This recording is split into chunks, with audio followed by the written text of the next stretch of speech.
Ya, terima kasih Pak Ben. Terima kasih Pak Melki.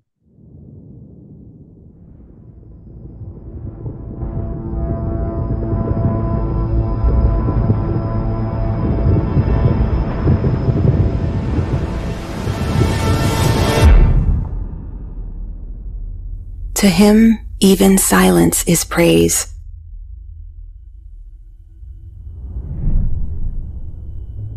For in him was created the universe of things, both in the heavenly realm and on the earth. All that is seen and unseen, he is the divine portrait, the true likeness of the invisible God. He rides across the heavens to help you, across the skies in majestic splendor. For he is the one all of humanity comes before, with amazing wonders and with awe-inspiring displays of power. Everyone, everywhere, looks to him, for he is the confidence of all the earth.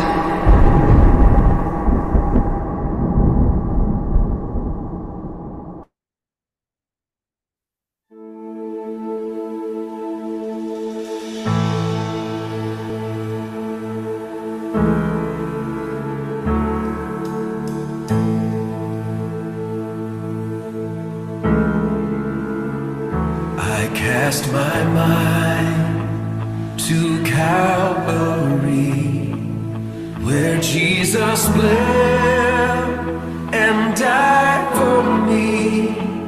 I see his wounds, his hands, his feet, my Savior on that cursed tree. His body bound and drenched in tears, they laid him down in Joseph's tomb, the entrance sealed by every stone. Messiah still and all alone.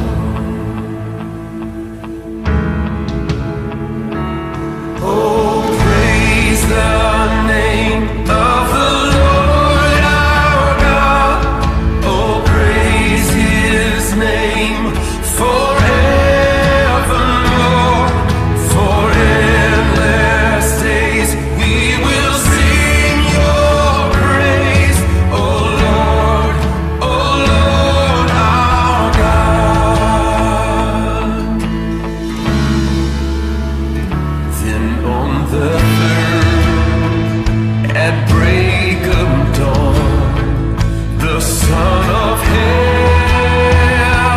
rose again.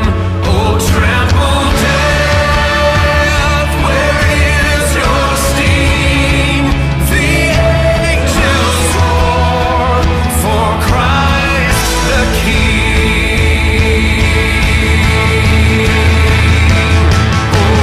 Praise the name of the Lord our God.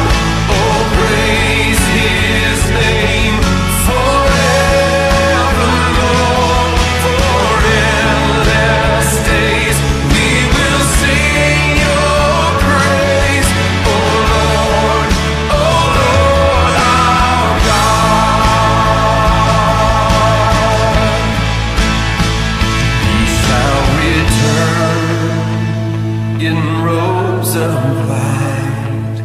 The blazing sun shall pierce the night, and I will rise among the saints, my gaze transfixed on Jesus' face. Oh, praise the name of the Lord.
Ya, puji Tuhan kita sudah mendeklarasikan Mazmur 23 ayat 1 sampai ayatnya yang ke-6.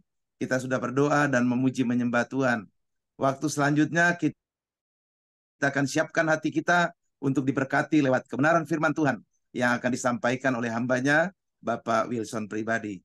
Baik, waktu selanjutnya saya serahkan kepada hambanya Bapak Wilson pribadi. Silakan Pak. Terima kasih Pak Melki. Shalom. Shalom. Shalom rekan-rekan semuanya. Shalom Pak Nathanael, Ibu Lydia, dan rekan-rekan yang lainnya. Kita berjumpa kembali, puji Tuhan. Saya Amin. sungguh terharu dengan Anastasis punya prayer group ini. So early morning, kita sudah waking up in the presence of our Lord Jesus. Amin. Puji Amin. Tuhan, terima kasih untuk semua yang ada. Izinkan saya sebagai co-host ya, Pak. Iya. Ya, supaya saya bisa sharing screen. Sudah menjadi co-host, Pak ya? Ya, sudah. Ya, baik. Ya. Bentar, ya.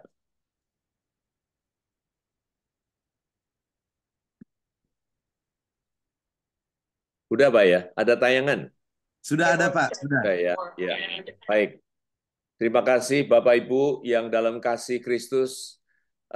Kita kembali, saya melihat dengan beberapa hari ini sungguh topik demi topik, bukan soal bahasanya aja, tetapi pemahamannya yang sungguh inti segalanya ini, yang kita lebih lagi bertumbuh di dalam Kristus. Amin. Amin. Untuk Amin. itu, pada pagi hari ini izinkan saya sharing dengan topik Christ in you and you in Christ. Saya terbetik dari hal semuanya ini melalui apa yang sejauh ini kita semua yang sudah dalam Kristus yang kita alami ayat demi ayat puluhan, bahkan mungkin lebih daripada itu dalam Kristus, dalam Kristus.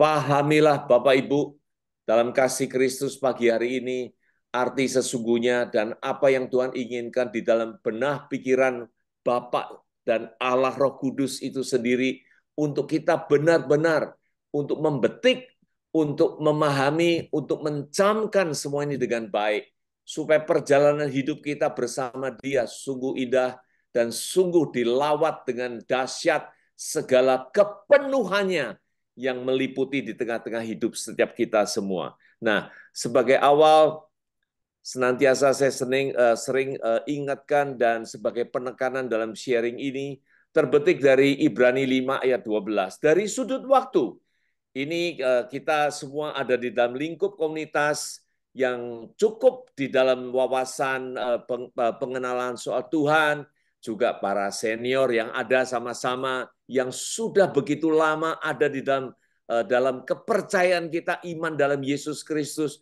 Ibrani mengatakan dari sudut waktu, masih juga banyak orang, karena mungkin kita sudah cukup sekian lama di dalam Dia, ataupun juga kita hanya berputar-putar dalam pengertian pemahaman yang sering kita lewatin begitu. Nah, di sini dikatakan barang siapa masih memerlukan susu, itu tidak memahami ajaran tentang kebenaran. Ini sungguh satu ayat yang menegur setiap hati pikiran kita untuk kita betul-betul bangun, untuk kita awakening di dalam semua perjalanan hidup kita yang Tuhan anugerahkan di tengah-tengah kita. Tetapi makanan keras adalah orang-orang dewasa. Nah, seringkali ukuran dewasa ini diukur dari segi waktu, ataupun juga dari segi bagaimana kegiatan yang sudah dialami.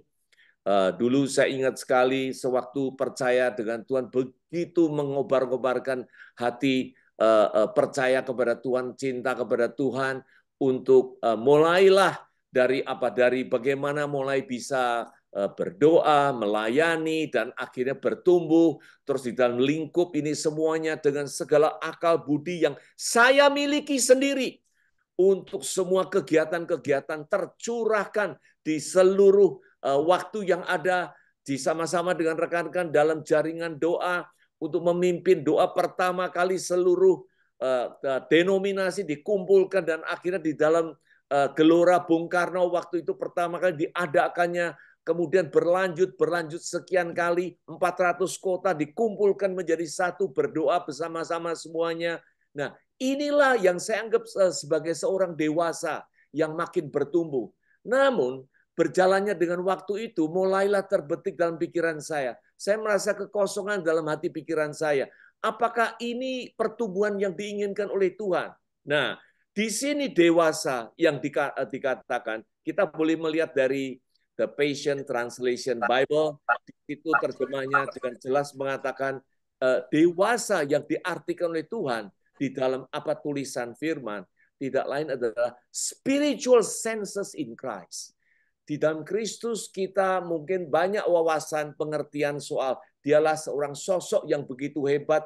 Medsos banyak mengatakan tidak punya tentara, tetapi begitu banyak umatnya dan sebagainya, dan terpapar dengan gambarnya semuanya. Saya kira ini hal yang baik untuk merenungkan sebagai reference.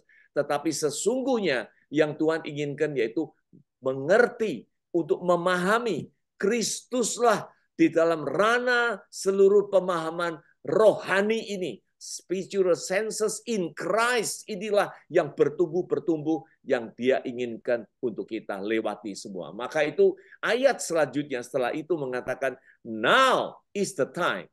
Now, sekarang ini, yaitu di dalam kita punya ranah perjalanan ini, pertumbuhan kita ini. Bukan lagi seperti apa yang lalu, sekarang, tetapi sekarang inilah era yang baru, pemahaman yang baru, pembaruan dalam pemikiran inilah yang diminta untuk kita semua to progress, untuk bertumbuh, untuk meningkat, untuk lebih lagi into perfection, untuk memahami Dia yang lebih lagi, untuk kesempurnaan yang diinginkan oleh Tuhan itu sendiri. Karena ingat Bapak Ibu sekalian yang dikasih dalam Tuhan, pemikiran Tuhan itu seperti Yeremia yang mengatakan bagaikan langit dan bumi. Jadi tidak kita jangkauin. Itulah sungguh keajaiban Tuhan yang Tuhan taruh pimpin di dalam tengah-tengah hati setiap kita semua. Penekanan yang lebih lanjut, yaitu seperti apa yang lalu yang pernah saya sharing, tetapi ini kali izinkan saya untuk melihat dari sudut apa yang tertulis dalam terjemahan Inggris, yaitu Passion Translation lagi. God concealed the revelation. Tuhan menutupi pewahyuan itu dari apa perkataannya itu dan disimpan di tempat untuk kemuliaannya. Wow, kalau kita pikirkan ayat ini sungguh terheran-heran. Jadi inilah rahasia-rahasia yang Tuhan sediakan untuk kita semua, untuk kemuliaannya Dia dan untuk kemuliaan kita juga. Karena ayat selanjutnya mengatakan, but the honor of kings, kings kecil sini tentunya merujuk kepada setiap orang-orang yang percaya ini, yaitu diwahyukan bagaimana kita secara teliti untuk menyelidiki dengan tujuan mendapatkan yaitu pemahaman yang lebih dalam lagi. The deeper meaning, apa semuanya yang Tuhan katakan, semuanya yang Tuhan katakan.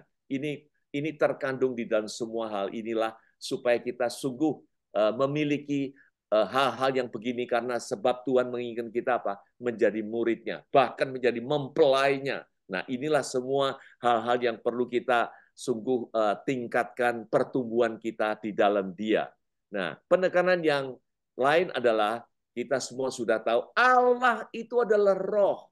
Jadi semuanya kita udah tahu, kalau kita menyembah Dia, kalau kita memahami Dia, kalau kita ingin masuk ke dalam ranah yang lebih dalam lagi untuk pemahaman itu, harus menyembahnya dalam roh dan kebenaran. Penekanan dalam ayat ini, ingat-ingat Bapak Ibu dalam kasih Kristus, harus di dalam roh dan kebenaran.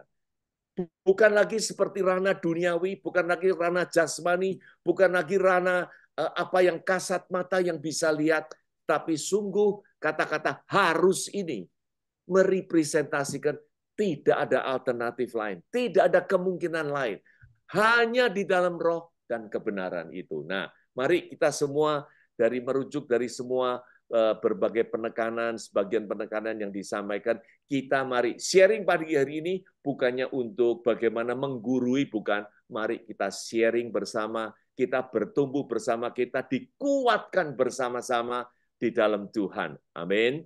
Nah, tentunya banyak ayat yang akan di-sharingkan pagi hari ini, tapi don't worry, tidak perlu mencatat apa semua bahan ada di dalam Pak Melki, untuk supaya nanti bisa semua kita konsentrasi untuk sharing bersama-sama. Puji Amin. Tuhan. Izinkan saya mengawali dari satu ayat yang kita sering gandrungi, dan ini menjadi momok di dalam banyak orang-orang percaya, karena ini ditujukan kepada orang-orang percaya, yaitu terkutip Matius 7 ayat 22.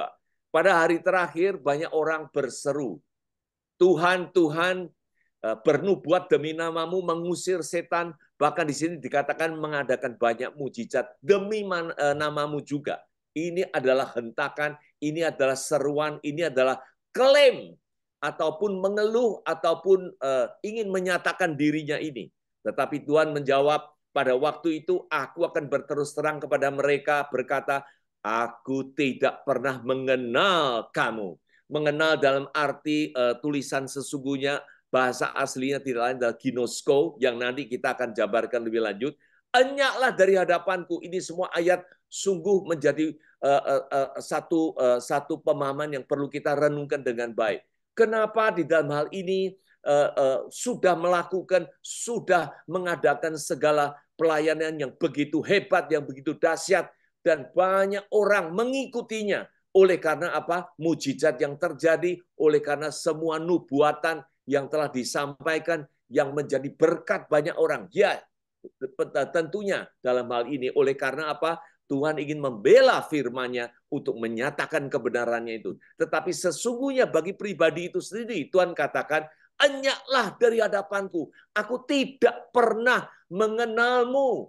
Wow, inilah hal-hal yang sungguh menjadi satu hal yang sungguh baik, perlu kita renungkan dengan baik-baik. Disinilah Tuhan menyatakan keinginannya.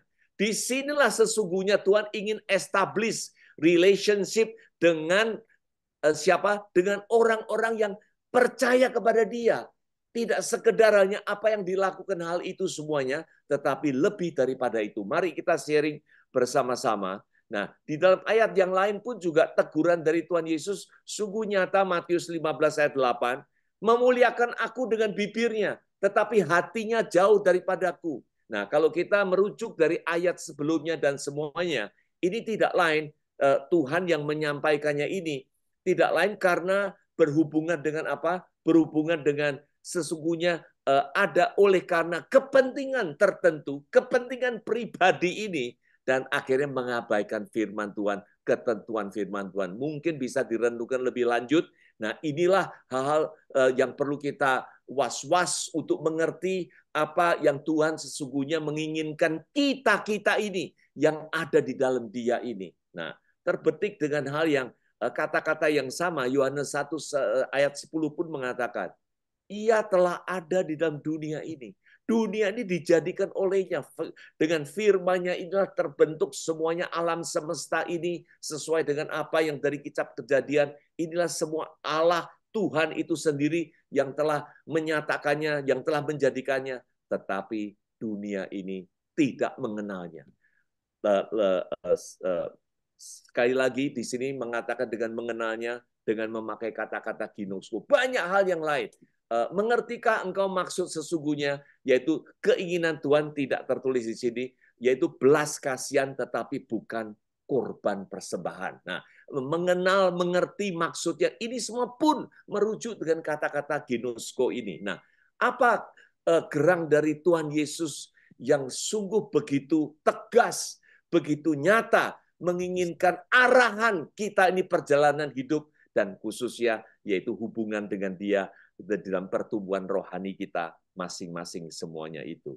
Maka itu coba kita menelaah dengan lebih jauh lagi apa yang sesungguhnya dimaksud dengan ginosko. Terkutip tadi yang Yohanes 1 ayat 10, di sini dikatakan and the world not knew him. New di sini itu dikatakan dengan arti ginosko itu. Nah, coba kita simak sedikit dari apa sesungguhnya arti semuanya ini. Ginosko boleh diartikan di sini yaitu mengetahui, untuk belajar, come to know, get a knowledge, mendapatkan satu pengetahuan, sekedar pengetahuan untuk menerimanya, untuk memahaminya, atau merasakannya. Inilah hal-hal yang pada umumnya yang orang mengenal. Tetapi lebih daripada itu, selanjutnya keterangan yang lebih lagi di sini dikatakan yaitu sexual intercourse between a man and a woman. Inilah bukan hal-hal yang porno, sekali lagi untuk menyatakan ini. Inilah yang menunjukkan intimasi yang sesungguhnya Tuhan inginkan. Yaitu bahkan dibayangkan seperti sexual intercourse yang seperti seorang laki-laki dan seorang perempuan yang sudah berhubungan dengan sebagaikan suami istri yang menjadi satu daging dalam istilah Alkitab yang dikatakan yang tidak terpisahkan lagi. Nah, demikian inilah hubungan yang sesungguhnya Tuhan pakai, kata demi kata, yang diwujudkan di dalam perintahnya, dan bahkan semuanya ini keinginannya di tengah-tengah hidup kita. Nah, kembali ke tadi Matius ayat 7, ayat 22 dan 23, ini pun juga mengatakan, memakai kata yang sama, never knew you, depart from me. New di dalam hal ini pun juga dengan kata-kata ginosko itu sendiri. Dari situlah kita perlu pahami, begitu dalam Tuhan tuh ingin menyatakan relationship-nya dengan kita ini. Bukan sekedar mengenal nama. Saya sungguh tahu di dalam satu kegiatan organisasi, pemimpin pernah mengatakan, yang penting kita membawa orang jiwa mengenal nama Tuhan. I think that is good. Itu adalah hal yang baik, tidak salah.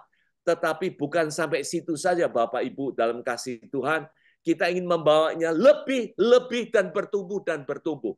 Inilah sesungguhnya jenjang yang perlu kita lewati, yang perlu kita alami, yang perlu kita tempuh, dan yang perlu kita memperoleh semuanya ini. Oleh karena inilah sesungguhnya arti dari kata-kata yang Tuhan katakan di tengah-tengah hidup kita semua ini. Nah, kalau Tuhan Yesus Christ in you, Christ me in Christ, you in Christ, itu bagaimana memungkinkan hal ini terjadi? Mari kita fokus kembali yaitu kepada Sang Kristus Tuhan kita ini sendiri. Coba kita kilas sebentar yaitu dari apa background-nya itu semua. Kita ketahui kelahiran Tuhan Yesus itu yaitu pada waktu itu ia mengandung dari Roh Kudus. Dari kelahirannya kita semua tahu dia ini dari benih Roh Kudus itu sendiri. Jadi bukan hal yang lain. Lalu kemudian pun juga di dalam 1 Petrus mengatakan Tuhan Yesus ini telah dibunuh dalam keadaan sebagai manusia, tetapi telah dibangkitkan menurut Roh. Wow, by the Holy Spirit. Itulah kebangkitannya yang akhirnya terwujud dengan menampakkan diri. Ingat Bapak Ibu dalam kasih Kristus, kalau dikatakan menampakkan diri, coba kita renungkan baik-baik. Apakah sesungguhnya dia ini bisa dilihat? Bisa tidak. Kalau mengatakan appear di dalam Inggrisnya itu, justru dia memiliki maksud tertentu untuk sekedar, untuk sesaat, untuk mewujudkan, untuk dilihat, untuk membuktikan bahwa dia ini adalah Allah yang hidup, Tuhan yang bangkit itu. Nah, inilah hal-hal yang perlu kita renungkan, dibangkitkan menurut Roh. Sekejap setelah itu menghilang, kembali lagi bertemu dan tidak dikenal dan semuanya itu. Itu pun juga pada kesempatan yang lain mungkin kita bisa sharing mengenai hal itu. Nah, inilah sedikit background dari apa asal-usul wujudnya Sang Kristus itu sendiri yang perlu kita pahami supaya kita menyambung semuanya ini dengan baik, supaya memiliki kelengkapan di dalam hal ini semua. Kemudian 1 Korintus ini, inilah wujud yang terakhir yang sudah Tuhan nyatakan, yaitu dalam 1 Korintus 15 ayat 45. Adam yang manusia pertama, Adam itu menjadi makhluk yang hidup, makhluk yang waktu saat diciptakan itu bisa berhubungan karena pelanggarannya akhirnya mati, terputuslah hubungan dengan Tuhan kembali. Nah, inilah asal-usul dari Sang Adam itu yang akhirnya menjadi Adam yang akhir. Tidak lain yaitu Sang Kristus itu sendiri menjadi roh yang menghidupkan. Nah, inilah kembali kepada semua natur awalnya itu. Di sini dikatakan menjadi ini sudah terbentuk ke dalam hal yang sudah sesungguhnya kembali kepada wujud aslinya, yaitu menjadi roh yang hidup. Nah, dari sosok inilah memungkinkan apa yang dikatakan dalam Kristus, di mana-mana ayat demi ayat itu terjadi. Bahkan nanti kita akan melihat penekanan dari Tuhan Yesus sendiri. Oleh karena itulah kita mengenalnya asal-usulnya dan akhirnya bentuk akhirnya apa yang Tuhan sudah wujudkan di tengah-tengah firman-Nya itu untuk kita semua pahami. Maka itu tidak heran kita sedikit pun juga semua tahu firman itu adalah Sang Allah itu sendiri. Dan Tuhan itu adalah Allah kita.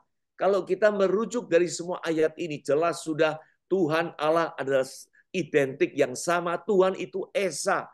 Tuhan itu satu adanya. Ini terkutip penekanan, confirmation oleh Kristus, mengutip dari apa? Ulangan 6 ayat 4 dan 5 itu sendiri. Yaitu inilah inti dari pemahaman kita di dalam iman kita dalam Kristus itu, yaitu kurios, theos, logos, itulah tidak ada yang lain, hanya dialah Sang Yesus Kristus, Tuhan Allah yang roh itu sendiri. Nah, dari situlah supaya kita memahami, memungkinkan yang namanya Christ in you, Christ in me, Christ in every one of us, and we also in Christ. Dia punya wujud, bukan lagi sosok yang dilihat di dalam satu tempat, bahkan di tempat ruang Maha Kudus dengan tirainya terbelah, udah semuanya terselesaikanlah, yaitu dia tidak lagi terkungkung di dalam satu ranah tertentu, tetapi he is omnipresent. Dia inilah sudah di mana-mana, oleh karena dia ini adalah Sang Allah yang roh itu sendiri. Kemanapun ada dan dimanapun tercurah rohnya itu yang hidup untuk kita semua, bagi kita semua yang percaya kepada Dia. Maka itu penekanan demi penekanan pun juga kita hanya sedikit sharing di sini oleh Paulus sendiri. Tuhan itu adalah roh. Di mana ada roh, kita ini ada kemerdekaan. Justru dengan roh inilah kita sudah tidak terikat, terkungkung lagi, tetapi sesungguhnya bebas dalam komunikasi. Kita ada di tempat di mana sewaktu kita menjelang tidur, di mobil, di kantor, di pelayanan, di mana itulah kehadiran Tuhan sudah ada. Bukannya kita memanggil-manggil terus Tuhan datang, tetapi sesungguhnya karena keberadaannya Dia ada di dalam kita ini, sesungguhnya Dia sudah terpenuhi di tengah-tengah kita semua. 2 Korintus 5 ayat 16 mengingatkan kita kembali. Kalau kita semuanya ini dulunya menilai Kristus menurut ukuran manusia, yang mana kalau kita sekarang renungkan baik-baik, di mana-mana semuanya terpapar dengan gambar-gambar dan semuanya. Inilah semua terwujud, entah itu mungkin wajah yang benar apa tidak, terlepas daripada itu, yaitu tidak lain, itulah semasa Tuhan Yesus melayani di bumi ini. Betul, itulah hal yang baik. Tetapi itu adalah masa-masa dulu. Tetapi sekarangnya ini tidak lagi untuk menilai demikian secara ukuran manusia ini. Karena dia sudah menjadi roh yang hidup, yang ada di setiap kita semua. Wow, biarlah kita camkan baik-baik, biarlah kita mempertumbuhkan diri kita untuk merujuk kepada apa yang Ibrani katakan. Kita ini progres, kita ini terus meningkatkan. Apa? Masuk ke dalam kesempurnaannya, di dalam His perfection. Nah, inilah ayat demi ayat supaya kita terpimpin untuk semuanya ini mengenal Dia lebih dan lebih. Bahkan di dalam Roma 8 ayat 9 pun juga mengatakan, jika orang tidak memiliki roh Kristus, ia ini bukan milik Kristus. Di sini telah disebutkan dengan roh Kristus itu sendiri, kita ini supaya kita identitas kita jelas, yaitu roh Kristus ada di dalam diri kita, supaya kita menjadi milik Kristus itu sendiri. Filipi 1 ayat 19 pun mengatakan ucapan syukur oleh Paulus, keselamatanku ini oleh doa-doa rekan-rekan yang ada di situ dan pertolongan roh Yesus Kristus. Wow, puji Tuhan, biarlah inilah menjadi rujukan kita, pemahaman kita, dasar pertumbuhan kita untuk ke depan dan selanjutnya, supaya kita memiliki betul-betul apa yang keinginan, kehendak Tuhan itu ada di tengah-tengah setiap kita semua, Bapak Ibu, yang di dalam kasih Kristus. 2 Korintus ayat 1 ayat 22 mengatakan, ini pun korelasi dengan kemarin rekan kami semua dari Bapak Suhanda yang mengatakan kita ini diperanakkan bukan dari darah dan daging, bukan dari hubungan laki-laki dan perempuan keinginan manusia, tetapi dari Allah. Nah, sewaktu itulah kita diangkat menjadi anaknya, diperanakkan, diangkat menjadi anaknya. Apa yang terjadi? Nah, inilah jabaran dari Paulus sendiri.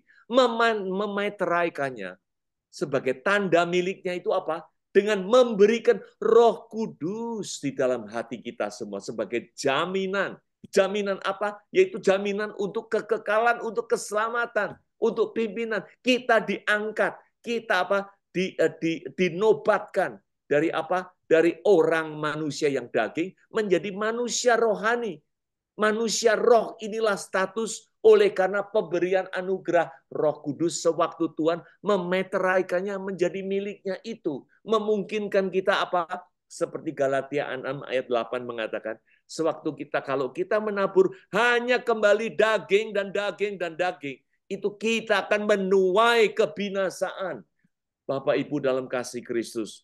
Namun waktu kita menabur di dalam roh, menabur, menyirami, memperhatikan, mempertumbuhkan ke arah dalam pemahaman roh, spiritual senses in Christ, yang tadi dikatakan kedewasaan kita ini, kita akan menuai hidup yang kekal itu sendiri. Puji Tuhan, puji Tuhan. Biarlah kita ini sungguh memiliki arahan yang jelas, seperti apa yang Tuhan selalu katakan.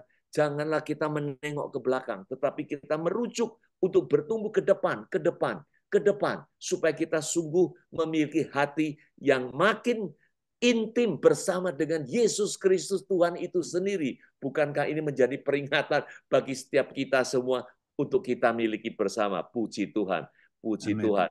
Maka itu ayat demi ayat yang ingin saya sampaikan supaya meneguhkan setiap kita semua.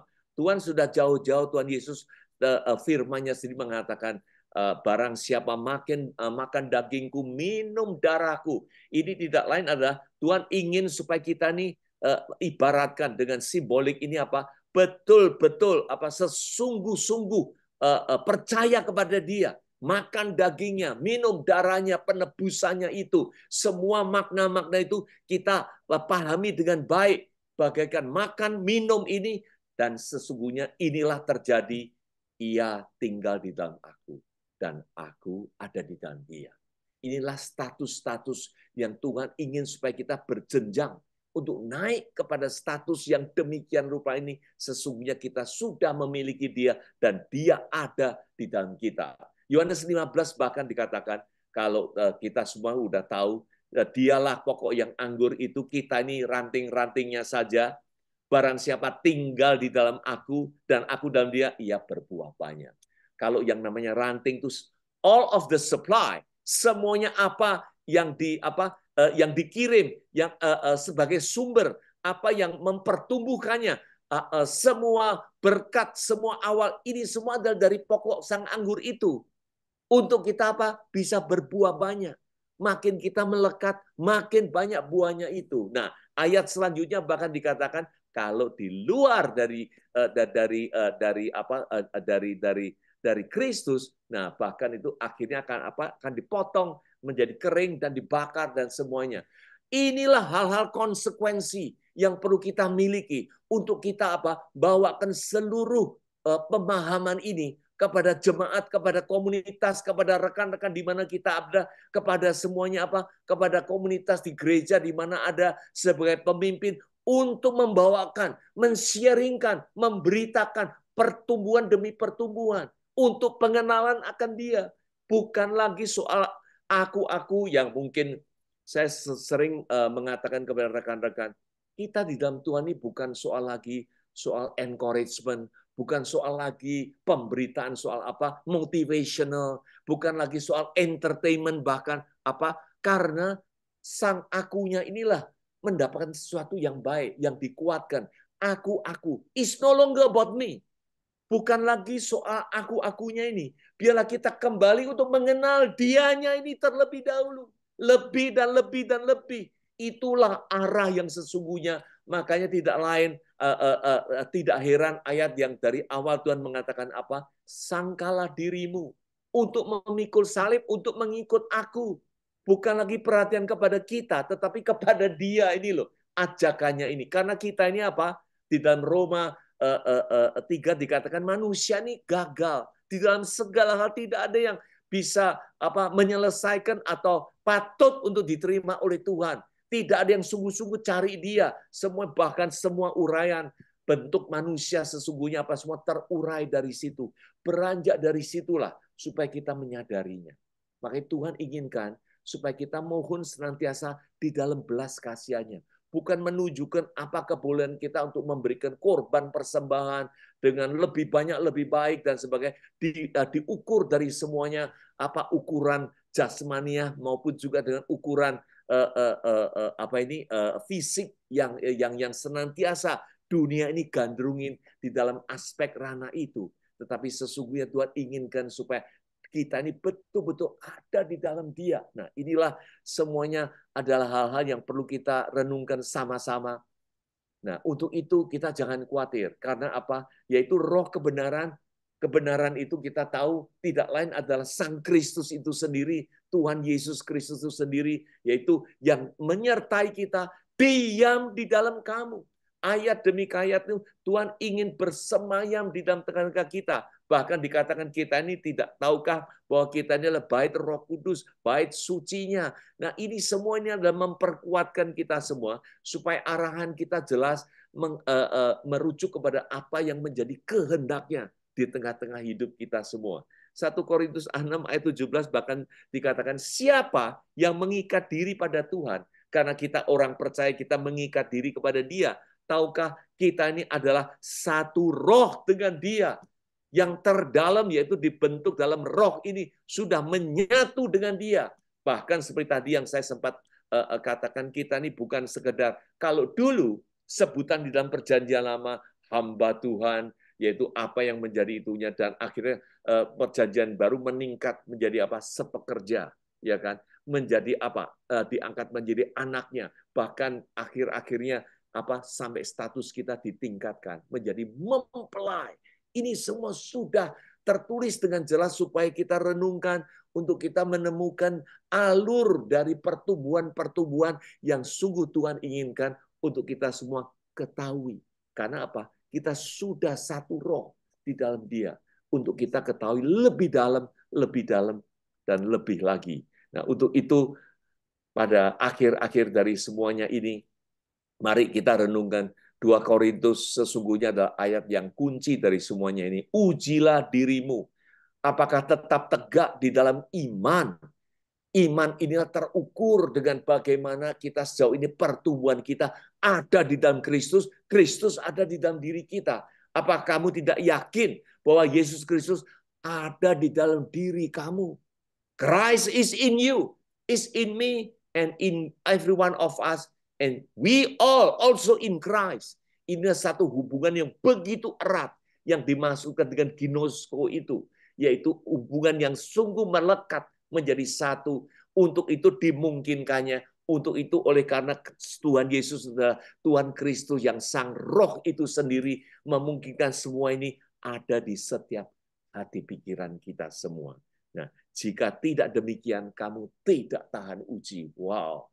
Di dalam English translation-nya dengan jelas sekali, bukan sekedar hanya tidak tahan uji, which is disqualified, yaitu kita tertolaklah kira-kira begitu di dalam hubungan. Makanya ini sangat penting, pemahaman yang sangat mendasar untuk setiap kita yang ada dalam Kristus, untuk mengecap, untuk merenungkan, untuk memiliki pemahaman ini. Bukan lagi dengan ranah-ranah duniawi, pemikiran dunia, kasat mata yang dilihat, tetapi sesungguhnya di dalam roh yang kekal ini, yang membawa kita ke dalam hidup kekekalan inilah hubungan kita terbentuk dengan Kristus itu. Itulah yang dikatakan di dalam roh dan kebenaran inilah yang Tuhan Yesus sudah nyatakan supaya kita miliki bersama-sama dengan Dia.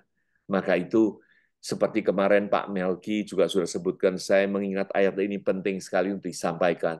Manusia duniawi tidak menerima apapun yang dari roh Allah, dianggapnya satu kebodohan. yang tidak dapat dipahami. Ya, inilah hal-hal yang sungguh kita memiliki apa? Keistimewaan. Kita ini sungguh memiliki apa? Privilege, yang memiliki hal yang lebih lagi yang dari Tuhan itu. Ya, semuanya karena apa? Kita dibukakan pintu untuk dapat menilai secara rohani. Tetapi manusia ini rohani ini apa? Bisa menilai segala sesuatu karena kita ini adalah apa? Memiliki apa? Pedang roh, yaitu firman itu yang apa? Menusuk ke dalam, Inggrisnya bukan begitu, untuk menyatukan di dalam jiwa dan roh itu supaya kita membukakan semua rahasia-rahasia yang terdalam itu. Nah, itulah yang menjadi keinginan kita semua dari memperolehan dari Tuhan, tidak dinilai oleh orang lain. Tidak, orang lain tidak memahami, orang lain menganggapnya ini satu kebodohan. Nah, lebih lagi daripada itu, ayat terakhir mengatakan, dengan demikian kita ini memiliki pikiran Kristus. Wow, puji Tuhan. Inilah hal-hal yang perlu kita miliki. Tidak lain dari bagaimana pikiran Kristus itu tertanam di dalam hati pikiran kita semua. Dimanapun kita berada, pelayanan sebagai hamba Tuhan, sebagai gembala, maupun juga ada yang di dalam mission, ataupun di dalam ranah bisnis, semuanya. Sewaktu kita memiliki Sang Kristus itu, Kolose mengatakan segala rahasia itu ada di dalam Kristus. Oleh karena apa? Semua kekayaan, semua pengetahuan, semua hikmat, itu semua berasal dan ada di dalam Kristus itu. Wow, inilah relevansi, inilah keterkinian yang sungguh kita perlu miliki untuk mengenal Dia lebih dan lebih dan lebih, untuk memiliki pikiran Kristus itu sendiri, yang yaitu secara rohania yang kita bertumbuh dewasa, yang kita memiliki menilai dan mengerti semua pemahaman ini secara rohani, bukan lagi secara jasmani. Kalau Tuhan bicara soal mina, soal perumpamaan demi perumpamaan, soal soal harta yang terpendam, soal mutiara yang sungguh indah dan yang berharga, bukan lagi soal pemahaman semua yang ada secara tertulis, secara jasmani. Ini semua tidak lain terwujud apa? Sebagaikan benih firman, pengenalan Kristus yang tidak lain yang dimaksud olehnya itu semua. Karena sesuai dengan apa yang Dia firmankan, perkataanku ini adalah roh dan hidup. Daging sama sekali tidak berguna. Nah, biarlah kita membawa pertumbuhan di lingkungan di mana kita berada. Saya yakin Bapak Ibu dalam kasih Kristus, di mana kita masing-masing ada, biarlah pemberitaan pemahaman ini kita wujud nyatakan. Kita membawa realita ini, bukan lagi bayang-bayangan, tetapi realita ini yang sungguh hadir di setiap kita semua. Oleh karena Dia ini sesungguhnya, Kristus ini adalah Allah yang roh itu sendiri. Puji Tuhan Bapak Ibu. Supaya semuanya ini menjadi rujukan. Nah, terakhir menjadi statement yang kita perlu miliki semua. Kita ini tidak lain, kalau Paulus mengatakan sebagai pelayan jemaat, tugasnya itu dipercayakan oleh Tuhan untuk meneruskan firman-Nya. Firman yang bagaimana di sini tertulis dengan jelas, sepenuhnya kepada kamu, sepenuhnya kepada jemaat, bukan hanya partial, bukan hanya yang katakan quote unquote yang entertaining, punya konten, ataupun juga yang mengindahkan, yang mengenakkan tubuh kita akhirnya apa masuk ke dalam ranah apa dininabobokan, bukan, sepenuhnya kepada kamu, yaitu apa? Rahasia yang tersembunyi, yang berabad-abad para nabi yang mencari, menubuatkan dan selalu menunggu-nunggu, sekarang yang sudah dinyatakan di tengah-tengah kita, yaitu apa? Allah mau memberitahukan betapa kaya dan mulianya rahasia itu, yaitu apa? Kristus ada, bukan di tengah-tengah kamu, kalau boleh kita katakan, ada di dalam kita semuanya ini, which is Christ in you. Dialah yang kami beritakan. Dia ini saya tekankan di sini karena yang macam begini nih, sosok Kristus, Sang Tuhan Allah yang roh, inilah yang kita beritakan. Bukan hanya seperti dahulu kala apa yang awal-awal pemahamannya itu saja yang mutar-mutar ke sana, tidak, tetapi bawalah ke dalam pertumbuhan. Dialah yang macam ini yang sudah ada di tengah-tengah dalam kita, yang wujud dalam roh itulah yang intimasi yang berhubungan dengan baik ini. Untuk apa? Untuk menjamin keselamatan kita. Untuk tidak dikatakan, enyaklah, aku tidak mengenalmu lagi, dan hal-hal yang lain. Banyak sekali hal semuanya ini. Nah, inilah yang kita beritakan, yang menasehati, mengajari dari segala hikmat untuk memimpin apa setiap orang kepada apa? Kesempurnaan di dalam Kristus. Kemarin Pak Suwanda mengatakan ini semua sudah sempurna. Betul. Kita ini semua sudah ada di dalam ranah kesempurnaan Kristus. Tidak lagi menunggu, tidak lagi menantikan. Semuanya itu sudah hadir sepenuhnya, ada up to his fullness of his apa? Of his kesemua keilahian yang kepenuhan ini sudah ada di dalam tengah-tengah hidup kita semua. Maka inilah menjadi rujukan setiap kita semua. Yang terakhir doa yang seperti Paulus katakan, I continue to pray. Saya senantiasa berdoa untuk kasih-Mu ini apa? Supaya bertumbuh dan meningkat, yaitu more and more, katakan di sini, yang beyond the measure, yang lebih dari apa yang boleh kita bisa pikirkan, yang boleh kita bisa ukurkan, untuk membawa kita semua apa? Ke dalam pemahaman yang sungguh apa? Kaya, yang sungguh tak terbatas ini. Di dalam apa? Di dalam spiritual insight, yaitu apa? Pemahaman roh yang lebih mendalam, yang lebih lagi di dalam segala hal. Wow, puji Tuhan. Filipi 1 ayat 9 ini menjadi closing statement bagi kita semua. Biarlah inilah menjadi doa kita semua. Ginosko, hubungan intimasi. Christ is in you, in me. Dialah Allah yang roh, yang hidup itu, yang sudah terwujud, yang kita perlu beritakan sepenuhnya. Tidak lagi hanya partial sebagian, tetapi sesungguhnya ini semua untuk memahami seluruh firman Tuhan ini, supaya kita bertumbuh berlipat ganda dalam pertumbuhan mengenal Dia dan mengenal Dia. Puji Tuhan, biarlah kita akhiri dari pertemuan ini dengan terima kasih. Christ is in you, Christ is in me, and the hope of glory for every one of us. Amin. Puji Tuhan. Terima kasih Pak Melki. Thank you. Ya, haleluya, puji Tuhan. Terima kasih Pak Wilson pribadi untuk firman Tuhan, pemaparan yang luar biasa, lengkap, komplit ini Pak. Sangat-sangat lengkap dan komplit bahwa Kristus di dalam kita dan kita di dalam Kristus. Ya, luar biasa dari Ibrani 5 ayat 12 sampai 14, Amsal 25 ayat 2, Yohanes 4 ayat 24, Matius 7 ayat 21 sampai 23, Matius 15 ayat 8, Yohanes 1 ayat 10, Matius 1 ayat 18, 1 Petrus 3 ayat 18 sampai 20, 1 Korintus 15 ayat 45, Yohanes 1 ayat 1 sampai 3, Ulangan 6 ayat 47, 4 sampai 7, 2 Korintus 3 ayat 17, 2 Korintus 5 ayat 16, Roma 8 ayat 9, Filipi 1 ayat 19, 2 Korintus 1 ayat 22, Galatia 6 ayat 8, Yohanes 6 ayat 56, Yohanes 15 ayat 5, Yohanes 14 ayat 7, 1 Korintus 6 ayat 17, 2 Korintus 13 ayatnya yang kelima, 1 Korintus 2 ayat 14 sampai 6, Kolose 1 ayat 25 sampai 27, Kolose 1 ayat 28 29, yang terakhir Filipi 1 ayat 9 sampai 11. Dan ini pemaparan yang sangat lengkap, sempurna, menyempurnakan yang kemarin disampaikan oleh Bapak Pendeta Nenses dan juga Bapak Pendeta Suhanda. Hari ini diperlengkapi sempurna. Luar biasa.